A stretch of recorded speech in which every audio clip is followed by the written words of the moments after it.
nag-issue ang DOJ ng whole depart ng lookout order. ILBO, kailangan ng whole departure order. Doon kailangan ng papeles. Ayun na nga. So ito nga si OVP, magkaroon siya ng issue. Bakit? Kasi maabsenta naman yung mga tao niya sa hearing nung Monday ng Committee on Good Government. Mga Ojero, pang ilang invitasyon na raw yan? Pang-4 na. Going on 5. Kaya nagka-issue na sila. Bakit mahalaga, mga Ojero, na nandoon yung mga tao ng OVP? Dahil, ang issue po kasi, mga Ojero, kung paano ginamit yung confidential funds. Ang issue po doon ay kung tama ba na ibinigyan ng confidential funds ang OVP noong 2022 nang galing sa contingency funds ng ating gobyerno. So hindi ho siya covered ng sub judice. Dahil ang pinag-uusapan po dito sa Committee on Good Government ng lower house kay Kong Chua ay kung paano ginamit yung confidential funds. So wala ko silang dahilan para hindi pumunta. At wala ko silang dahilan para hindi sumagot. Porke ho ba sabihin na natin na hindi kayo pabor doon sa mga taong gumagawa ng investigasyon? Ibig sabihin, wag na siya imbestigahan kahit na merong prima facie proof na merong katiwaliang naganap, na merong mga nagtetestimonya na sila ay inaabotan ng envelope sa loob mismo ng ahensya ng DepEd, which is, bribery. Violation na yon ng Civil Service Code. Alam nyo, mga kotsero, kung wala siyang ginawang mali, ito, tama itong sinabi ni Ate Trexie. Yan. Kung wala siyang ginawang pagkakamali, di walang iimbestigahan. Kung merong bagay na dapat imbestigahan dahil merong bahid ng katiwalian, imbestigahan natin. Pera ng bayan niya na ginamit ng mali. Ganun ho, yun nangyari sa OVP. It's supposed to be used to maintain and support our national security. Pero saan ginamit ni Sara? So, puntahan ngayon natin yung nangyari. Kasi recently, ang lower house, wala na magawa Pinapapunta yung mga tao ni Sara, hindi sila nagpupunta. Tapos iiyak sila sa social media, sabihin, inaapi kami, si Sara Duterte haharap. Stress na yung mga tao ko dahil hinahara sila ng lower house. Alam nyo, mga kotsero, kung pumupunta sila, hindi nila kailangan ma-stress. Alam nyo kung ba't sila nasa stress? Ilalaglag kasi nila sa Sara Duterte. Sigurado yan. Nasa stress sila dahil baka si Sara ang bumalik sa kanila. So dahil hindi humaharap, ayaw magpakita, hindi humaharap. Sabi ng lower house, i-lookout bulletin na natin. DOJ, baka naman, pwede namang i-ilbo sila.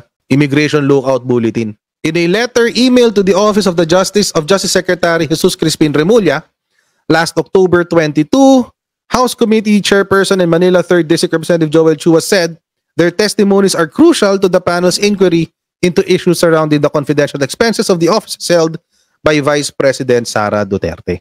Nag-react dito si Maltik. Ano sabi ni Maltik?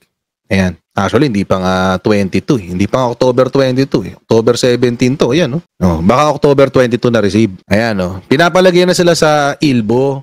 Yung, chief of staff ni Sara na nagpunta ng Amerika. Yung sa, Bids and Awards Committee. Ito yung importante dyan, si Acosta, yan, si Gina F. Acosta. Siya kasi yung tumatanggap ng confidential funds at siya yung nagbibigay. Si Special Disbursing Officer. Yan. Chief Accountant ng OVP, si Villa Del Rey. Nagpunta na yung sa Chief Accountant ng, saan ba to? Yung sa Chief Accountant ng DepEd, nagpunta na. Diba? Umamin siya, nakareceive siya ng 25K for the span of 9 months. Ang tindi. Yun. Ito, si Sunshine Shari Fajarda. Ito, siya yung nag-aabot ng ng mga envelope. Abogado pala yun. Attorney Sunshine Shari A. Fajarda. So ngayon, mga kotse, ito mag-asawa yan Yan, mag-asawa yan. Yun ang sabi. SDO naman ito ng DepEd, yung asawa, si Edward Fajarda. Yan. Ang opisina niyan sa Office of the Secretary. So humingi na nga ng ILBO, Immigration Lookout Bulletin Order. At hindi pa po lumalabas yung ILBO. Kaya nung Lunes, nabalitaan natin na yung Chief of Staff ni VP Sara ay nagpunta na ng Amerika. So, ang nag-update niya yata ay si immigration to. Nagkagulatan nung Lunes. Sabi, nasaan na yung mga from the Office of the Vice President. Ay, yung isa po, nagpunta na ng Amerika. But anyway, pinagtanggol yan kanina ng Office of the Vice President. Ayan, Ayan. Ito si Attorney Zulaika. Ang sabi, the Office of the Vice President confirms the travel of Undersecretary Zulaika Lopez overseas on November 4 to 16. Ang haba. 2 linggo. The OVP Chief of Staff's travel was personal and unrelated to her employment with the OVP. Syempre. Nasabi nila personal. Di ba? Hindi naman nila kailangan disclose Speculations about the purpose of this travel are unfounded and unnecessary. We request to respect the privacy of the family on this difficult time. Wow. Tignan natin. Sabi ko naman sa inyo, let's give it the benefit of the doubt, di ba? Nung una pumutok tong issue nung Lunes. Huwag tayo masyadong judgmental. Nag-issue ang DOJ ng whole ng lookout order. ILBO. Ngayon, pinayagan ng DOJ. The Department of Justice on Wednesday issued an immigration lookout bulletin order against 7 officials of the OVP. So ito 'yon, kung sino yung nakalista dito sa listahan ni Chua. Ayan. Yung 7 yan, sila ngayon ang nasa ILBO.